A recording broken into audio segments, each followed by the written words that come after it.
എല്ലാവർക്കും സ്വാഗതം. ഒരു ആർട്ടിഫിഷ്യൽ ഇന്റലിജൻസിന് അല്ലെങ്കിൽ ഒരു AI ഏജന്റിന് അതിന്റെ ജോലി എന്താണെന്ന് നമ്മൾ എങ്ങനെയാണ് പറഞ്ഞു കൊടുക്കുക? അതിനൊരു ജോബ് ഡിസ്ക്രിപ്ഷൻ വേണ്ടേ?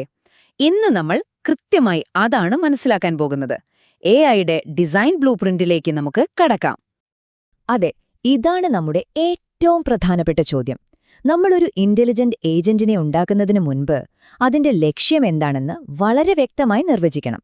അല്ലെങ്കിൽ പിന്നെ അതെന്ത് ചെയ്യണമെന്നറിയാതെ കൺഫ്യൂഷൻ അടിച്ചു നിൽക്കില്ലേ? അപ്പോ ആരാണ് ഈ ഇന്റലിജന്റ് ഏജന്റ്? സംഭവം വളരെ സിമ്പിളാണ്. അതിന്റെ ചുറ്റുപാടുകളെ മനസ്സിലാക്കി അതിനനുസരിച്ച് പ്രവർത്തിക്കുന്ന എന്തിനേയും നമുക്കൊരു ഏജന്റ് എന്ന് വിളിക്കാം. സെൻസറുകൾ, അതായത് അതിന്റെ കണ്ണും കാതുമൊക്കെ ഉപയോഗിച്ച് വിവരങ്ങൾ ശേഖരിക്കുന്നു. എന്നിട്ട് ആക്ച്വേറ്ററുകൾ, അതായത് അതിന്റെ കൈകളും കാലുകളും ഉപയോഗിച്ച് പ്രതികരിക്കുന്നു. അത്രയുള്ളൂ. അപ്പോൾ നമ്മുടെ ആദ്യത്തെ ചോദ്യത്തിനുള്ള ഉത്തരം ഇതാണ്: PEAS ഫ്രെയിംവർക്ക്. ഇതിനെ നമുക്കൊരു AI ഏജന്റിന്റെ ഒഫീഷ്യൽ ബ്ലൂ പ്രിന്റ് എന്ന് തന്നെ വിളിക്കാം.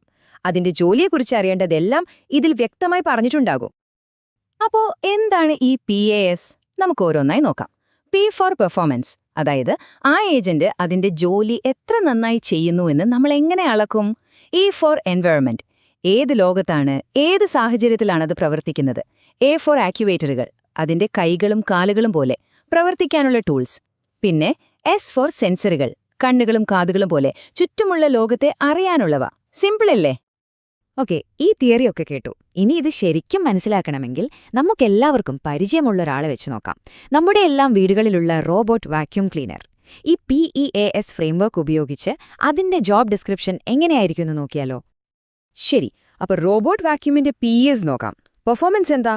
തറ നല്ല ക്ലീൻ ആക്കണം, അധികം സമയമെടുക്കരുത്, പിന്നെ പോയി എവിടെയും ഇടിക്കരുത്. എൻവയൺമെന്റോ?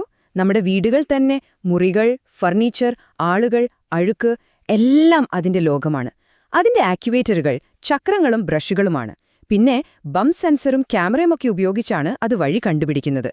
കണ്ടില്ലേ എത്ര കൃത്യമായിട്ടുള്ളൊരു ജോലി വിവരണം?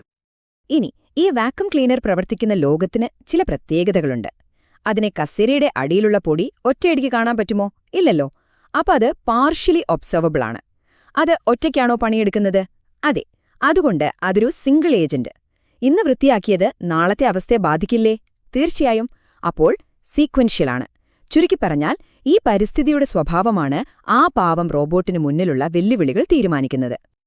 ശരി, വാക്യൂം ക്ലീനറിന്റെ കാര്യം സിമ്പിളാണ്. നമുക്ക് കുറച്ചുകൂടി കോംപ്ലെക്സ്, കുറച്ചുകൂടി എക്സൈറ്റിംഗ് ആയിട്ടുള്ള ഒന്നിലേക്ക് പോയാലോ? ഒരു ഫുട്ബോൾ കളിക്കുന്ന റോബോട്ടിനെക്കുറിച്ചൊന്ന് ആലോചിച്ചു നോക്കൂ. അവിടെ ഈ PAAS ഫ്രെയിംവർക്ക് എങ്ങനെയാണ് പ്രവർത്തിക്കുക എന്ന് നോക്കാം.